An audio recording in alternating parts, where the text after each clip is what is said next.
Luck and risk are siblings. They are both the reality that every outcome in life is guided by forces other than individual effort. NYU professor Scott Galloway has a related idea that is so important too. Remember, when judging success, both your own and others, nothing is as good or as bad as it seems. Bill Gates went to one of the only high schools in the world that had a computer. The story of how Lakeside School, just outside Seattle, even got a computer is remarkable. Bill Dowell was a World War II Navy pilot turned high school math and science teacher. He believed that book study wasn't enough without real world experience. He also realized that we'd need to know something about computers when we got to college, recalled late Microsoft co-founder Paul Allen.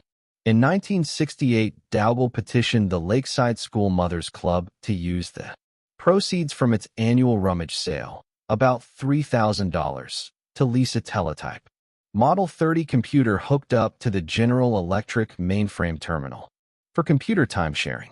The whole idea of time-sharing only got invented in 1965, Gates later said.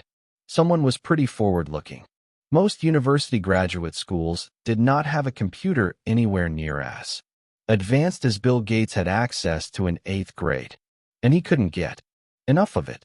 Gates was 13 years old in 1968 when he met classmate Paul Allen. Allen was also obsessed with the school's computer, and the two hit it off. Lakeside's computer wasn't part of its general curriculum. It was an independent study program. Bill and Paul could toy away with the thing at their leisure, letting their creativity run wild. After school, late into the night on weekends, they quickly became computing experts.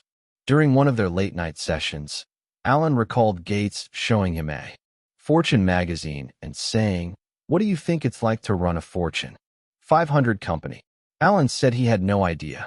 "Maybe we'll have our own computer company someday," Gates said. "Microsoft is now worth more than $1 trillion. A little quick math. In 1968, there were roughly 303 million high school-age people in the world, according to the UN. About 18 million of them lived in the United States. About 270,000 of them lived in Washington state. A little over 100,000 of them lived in the Seattle area. And only about 300 of them attended Lakeside School. Start with 303 million, end with 300. 1 in a million high school-age students attended the high school that had the combination of cash and foresight to buy a computer. Bill Gates happened to be one of them. Gates is not shy about what this meant. If there had been no Lakeside, there would have been no Microsoft, he told the school's graduating class. In 2005, Gates is staggeringly smart, even more hardworking, and as a teenager had a vision for computers that even most seasoned computer executives couldn't grasp. He also had a 1 in a million head start by going to school at Lakeside. Now let me tell you about Gates' friend Kent Evans. He experienced an equally powerful dose of luck's close sibling, risk. Bill Gates and Paul Allen became household names thanks to Microsoft's success. But back at Lakeside, there was a third member of this gang of high school computer prodigies. Kent Evans and Bill Gates became best friends in 8th grade. Evans was, by Gates' own account, the best student in the class. The two talked on the phone ridiculous amounts, Gates recalls in the documentary Inside Bill's Brain. "I still know Kent's phone number," he says. 525-7851. Evans was as skilled with computers as Gates and Allen.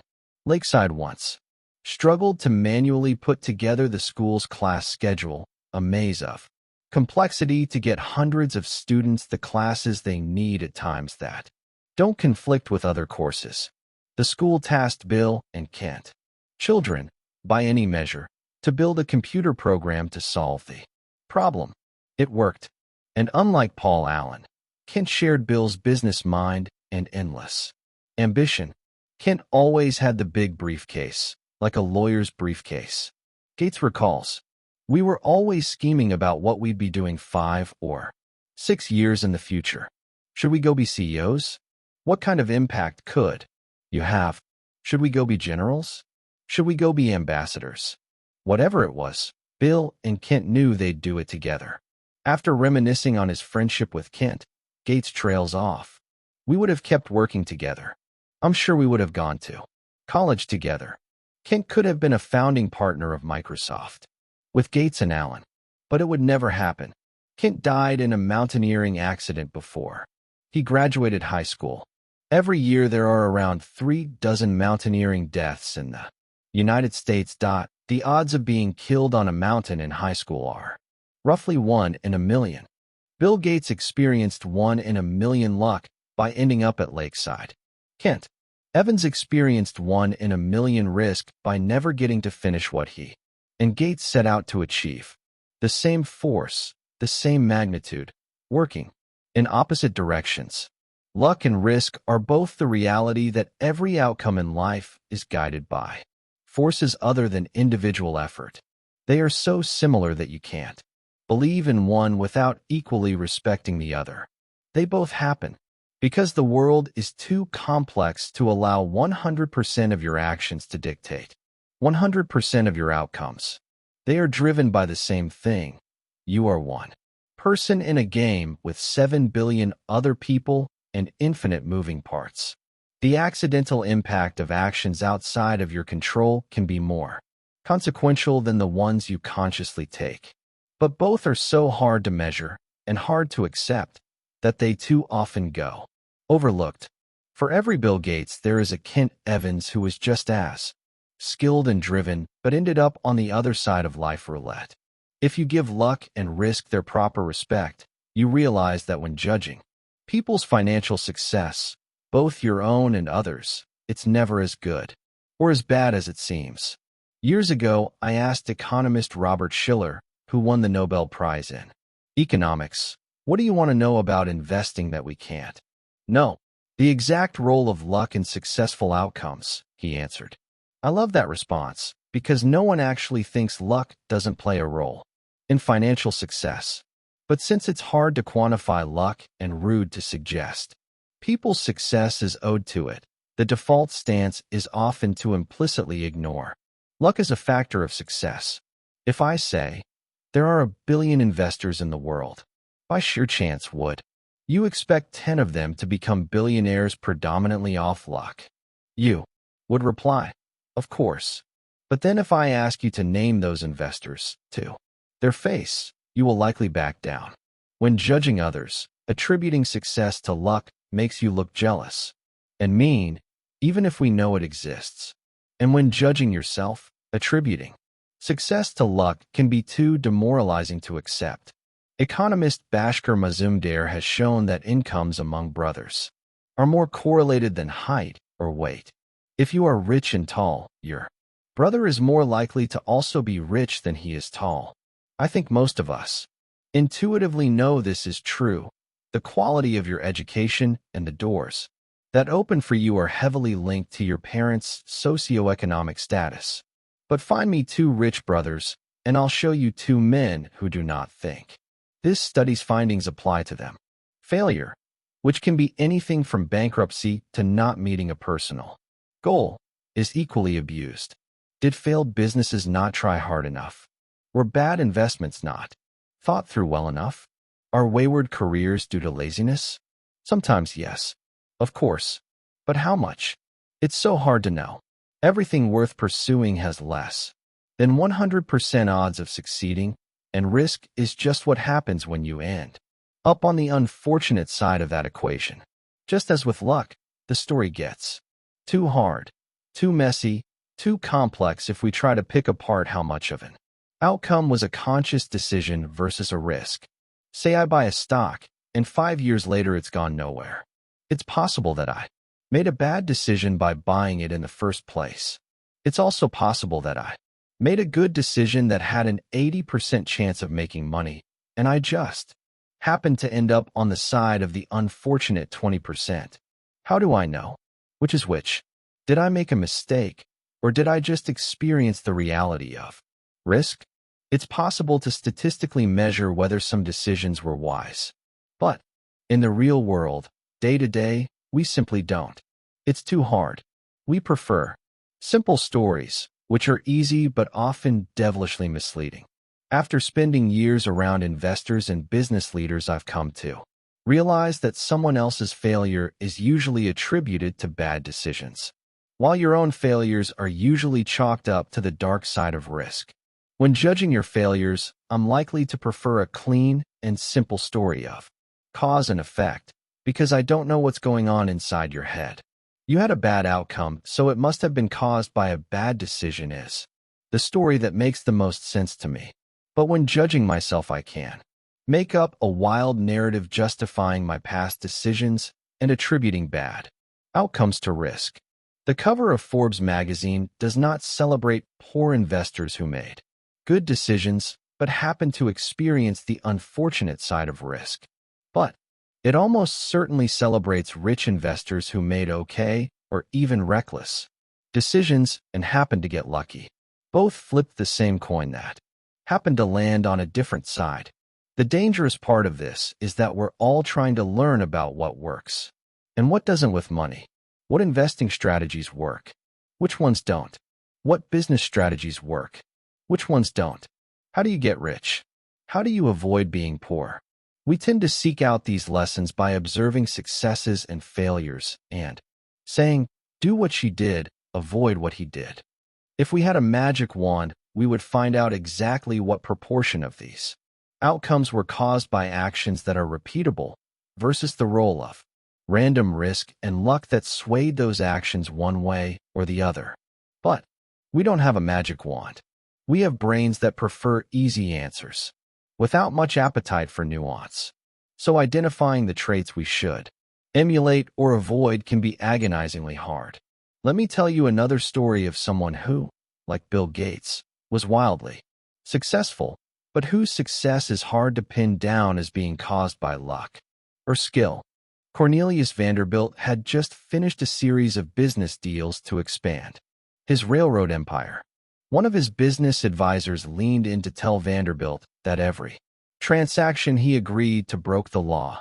"My God, John," said Vanderbilt, "you don't suppose you can run a railroad in accordance with the statutes of the state of New York, do you?" Superscript 1. My first thought when reading this was, that attitude is why he was so successful. Laws didn't accommodate railroads during Vanderbilt's day. So, he said, to hell with it, and went ahead anyway. Vanderbilt was wildly successful, so it's tempting to view his law flaunting, which was notorious and vital to his success, as sage wisdom. That scrappy visionary let nothing get in his way. But how dangerous is that analysis? No sane person would recommend flagrant crime as an entrepreneurial trait. You can easily imagine Vanderbilt's story turning out much different, an outlaw whose young company collapsed under court order. So we have a problem here. You can praise Vanderbilt for flaunting the law with as much passion as you criticize Enron for doing the same. Perhaps one got lucky by avoiding the arm of the law, while the other found itself on the side of risk. John D. Rockefeller is similar. His frequent circumventing of the law, a judge once called his company no better than a common thief, is often portrayed by historians as cunning business smarts. Maybe it was. But when does the narrative shift from, you didn't let outdated laws get in the way of innovation, to you committed a crime? Or how little would the story have to shift for the narrative to have turned from Rockefeller was a genius, try to learn from his successes, to Rockefeller was a criminal, try to learn from his business failures? Very little. What do I care about the law? Vanderbilt once said, "Ain't I got the power?" He did, and it worked. But it's easy to imagine those being the last words of a story with a very different outcome. The line between bold and reckless can be thin. When we don't give risk and luck their proper billing, it's often invisible. Benjamin Graham is known as one of the greatest investors of all time, the father of value investing and the early mentor of Warren Buffett. But the majority of Benjamin Graham's investing success was due to owning an enormous chunk of Geico stock which, by his own admission, broke Nearly every diversification rule that Graham himself laid out in his famous texts. Where does the thin line between bold and reckless fall here? I don't know. Graham wrote about his Geico bonanza. One lucky break, or one supremely shrewd decision.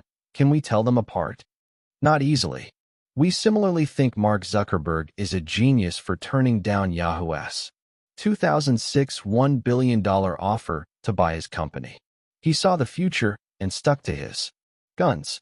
But people criticize Yahoo with as much passion for turning down its own big buyout offer from Microsoft. Those fools should have cashed out while they could. What is the lesson for entrepreneurs here? I have no idea, because risk and luck are so hard to pin down. There are so many examples of this. Countless fortunes and failures owe their outcome to leverage. The best and worst managers drive their employees as hard as they can. The customer is always right, and customers don't know what they want, are both accepted business wisdom. The line between inspiringly bold and foolishly reckless can be a millimeter thick and only visible with hindsight. Risk and luck are doppelgangers. This is not an easy problem to solve. The difficulty in identifying what is luck, what is skill, and what is risk is one of the biggest problems we face when trying to learn about the best way to manage money. But two things can point you in a better direction. Be careful who you praise and admire. Be careful who you look down upon and wish to avoid becoming. Or just be careful when assuming that 100% of outcomes can be attributed to effort and decisions. After my son was born, I wrote him a letter that said, in part, some people are born into families that encourage education, others are against it. Some are born into flourishing economies encouraging of entrepreneurship, others are born into war and destitution. I want you to be successful, and I want you to earn it. But realize that not all success is due to hard work, and not all poverty is due to laziness. Keep this in mind when judging people, including yourself. Therefore, focus less on specific individuals and case studies and more on broad patterns. Studying a specific person can be dangerous because we tend to study extreme examples, the billionaires, the CEOs, or the massive failures that dominate the news, and extreme examples are often the least applicable to other situations, given their complexity. The more extreme the outcome, the less likely you can apply its lessons to your own life, because the more likely the outcome was influenced by extreme ends of luck or risk. You'll get closer to actionable takeaways by looking for broad patterns of success and failure. The more common the pattern, the more applicable it might be to your life. Trying to emulate Warren Buffett's investment success is hard because his results are so extreme that the role of luck in his lifetime performance is very likely high, and luck isn't something you can reliably emulate. But realizing, as we'll see in Chapter 7, that people who have control over their time tend to be happier in life is a broad and common enough observation that you can do something with it. My favorite historian, Frederick Lewis Allen, spent his career depicting the life of the average, median American, how they lived, how they changed, what they did for work, what they ate for dinner, etc. There are more relevant lessons to take away from this kind of broad observation than there are in studying the extreme characters that tend to dominate the news. Bill Gates once said, "Success is a lousy teacher. It seduces smart people into thinking they can't lose. When things are going extremely well, realize it's not as good as you think. You are not invincible.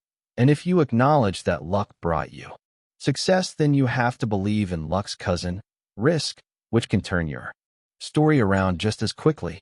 But the same is true in the other direction. Failure can be a lousy teacher because it seduces smart people into thinking their decisions were terrible when sometimes they just reflect the unforgiving realities of risk. The trick when dealing with failure is arranging your financial life in a way that a bad investment here and a Missed financial goal there won't wipe you out, so you can keep playing until the odds fall in your favor.